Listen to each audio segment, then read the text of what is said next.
नमस्कार, मेरा नाम राज शंकलेश है। एज 27 साल, हाइट 5.6 फीट। मैं उत्तराखंड से बिलोंग करता हूं और मेरी करंट लोकेशन वर्सोवा मुंबई है। मुझे हिंदी, इंग्लिश, पंजाबी और भोजपुरी भाषाएं आती हैं। मैं कई सारी भाषाओं के एक्सेंट में भी बात कर सकता हूं। सिंगिंग, राइटिंग और मिमिक्री करना मेरी हॉबीज हैं। एक्सपीरियंस की बात करें तो मैंने 1 ईयर कैमरा एक्टिंग कोर्स किया है और पिछले 3 साल से कंटिन्यू थिएटर भी कर रहा हूँ। अपकमिंग टीवी सीरियल जमाना बदल गया सीजन 2 में एज एन एक्टर काम कर चुका हूँ। वर्टिकल्स किए हैं और कुछ शॉर्ट फिल्म्स भी कर चुका हूँ।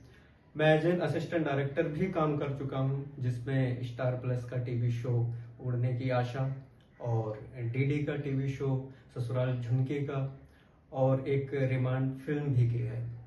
और ये रही मेरी प्रोफाइल।